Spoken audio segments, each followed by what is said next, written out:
Cue the lights, kick it off now. Fans are crazed, making plays, scoring touchdowns.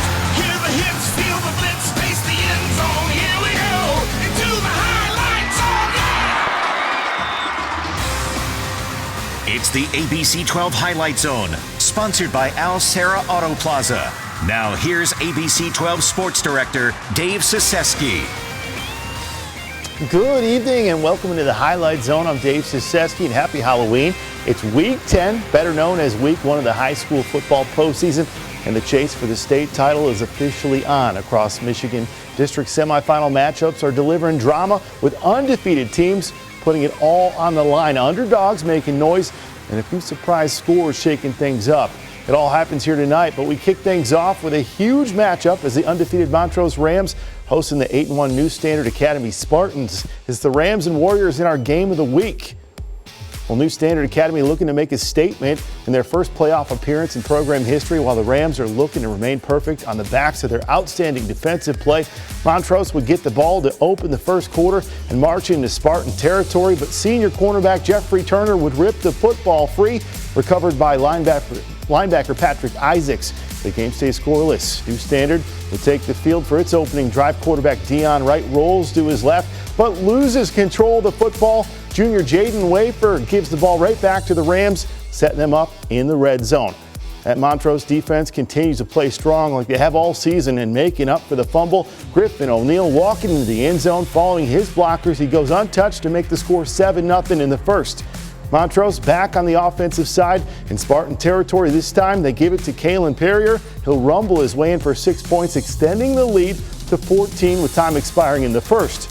Staying with the Rams on offense, they would turn to the passing attack. How about this right here? Eli Moore, the quarterback, finds his receiver Jamari Daly over the middle, fighting through tacklers. He would stretch the ball over the goal line. Rams lead 21-0 early in the second. Spartans have the ball again, starting to move on the ground. And this time, through a quick screen pass, it's Gigion Perkins, but the Montrose defense doing what they do best, making plays and taking the football away. Rams set up in the New Standard red zone once again. How about that defense? Eli Moore in the shotgun, though, this time going to throw to a contested ball to his big 6'6" wide receiver, MJ Daly. Nice to be 6'6". He'll bring it in, fight his way through the Spartan defense. Rams lead this one 35-0 midway through the second quarter. The Rams would continue to roll on to the next round of the playoffs, taking this one by a score of 52-8. Well, the rematch of last season is the Bobcats hosting the Oxford Wildcats. Last year, Grand Blanc won 29-7 in the opening round. Tonight, a lot of points in this one. Third quarter, Jake Morrow going to go to his wide receiver, Angelo Chapman, over the shoulder. Check this play out. Perfect placement for the touchdown.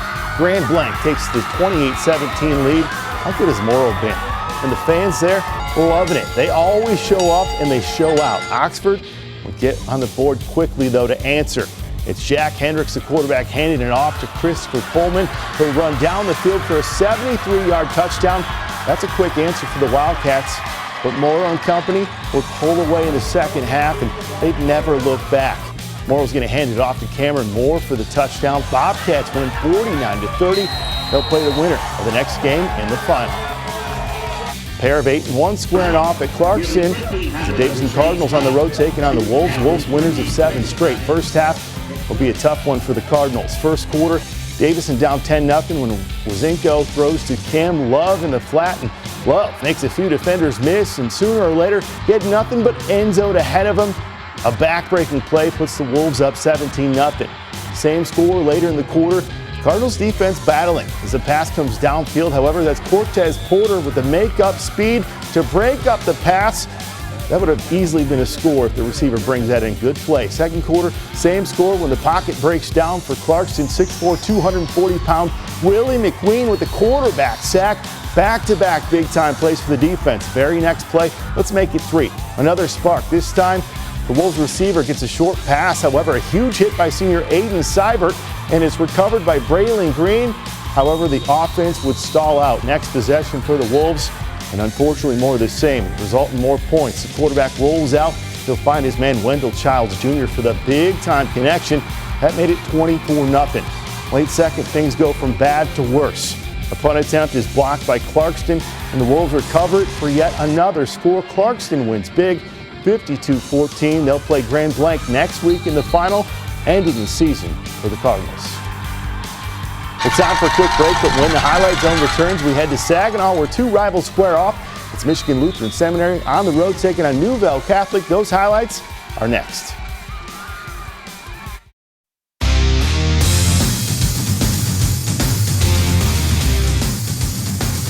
Welcome back. We kick off the second half of the show with a matchup between two familiar foes as Saginaw Valley Lutheran hosting Ithaca. Earlier this month, these teams squared off in a thriller. Lutheran Chargers edging out a 23-22 win in that matchup, but tonight the stakes are even higher with a spot in the next round on the line. It's win or go home with a ticket to the district's finals up for grabs. We'll see who wins this one. The undefeated Saginaw Valley Lutheran Chargers taking on the 6-3 Ithaca Yellow Jackets. Both crowds down in Halloween attire. Talk about ground and pound, a quick first half of ball. The Yellow Jackets striking first inside the 5. Freshman running back Landon Bratsky. Bratsky hits the pay dirt, but the Chargers looking to strike back.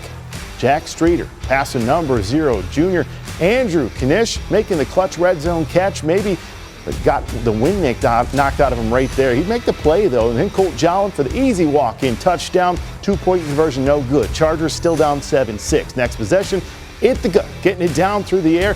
Junior QB Gibson Rodney, number 8 senior Riley Guild. He'll make another great catch inside the 5, but that's where things stall. Now Valley Lou looking to go on top, going to the length of the field, all capped off by another touchdown by Jolin. A good-looking first half by the Chargers, but Ithaca turning on the burners in the second half.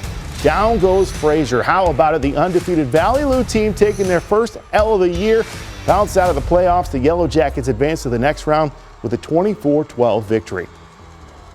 Newville Catholic Central looking for a bit of revenge after getting bounced from the playoffs last year by Michigan Lutheran Seminary by 1 point. Panthers taking the W earlier this year for homecoming, but could they get it done when it mattered most? We joined the second half. Panthers up 21-14. MLS driving senior running back Noah Reeve taking it in for a score, but they missed the extra point. Newville looking to strike back right away. The first play of the next possession, nearly 80-yard sprint by junior running back Owen Vance. Back up by a touchdown, 28-20. What a play. MLS gets the ball right back, though. Number 1, Andrew Miller. With the quarterback scramble for the score, they go for 2 to even the score at 28 and get it. By a hair's width, though, across the goal line. But Newville trying to stay ahead. They're going to march their way all the way down the field. Vance scores again, but now they're 1 extra point away, up by 6. But that last score would be enough. The Panthers get their revenge on MLS on the Cardinals, 34-28. It's time now to check in on our Spotlight scoreboard. This is a good one. How about Millington? Coming off a state title last season, they get started in style, 49-0 win as they move on to play in the district finals. The Martians, speaking of state title winners, in their opening game, 51-6 over a Lake Fenton team that can be tough. Mount Pleasant ends Bay City Western season, sadly, 35-14. DeWitt moves on, ending a Wasso season 70-13. That is not a typo. And Holly falls to Fenton, who really caught fire near the end of the season. They win 48-6. And Linden, what a year they've had. They take care of business 35-28. They move to 7-3 overall and head to face DeWitt next week. That's a tough matchup. Well, our highlight of the night comes from Grand Blanc, and it was a good one. The Bobcats offense rolling in their postseason opener. Jake Money Morrow, they call him that for a reason, drops back and goes over the top, finding Angelo Chapman in stride for the connection in 6. Grand Blanc lights up the scoreboard with 49 points in the win. They take down their opponent 49-30. Next up, a showdown with Clarkston in the district final. We'll survive and advance on the field, and it's in the stands. We've been searching for the best student section in mid-Michigan as part of the Elga Credit Union Fan Zone. Now the postseason is here. 8 schools are in, but only 4 will move on.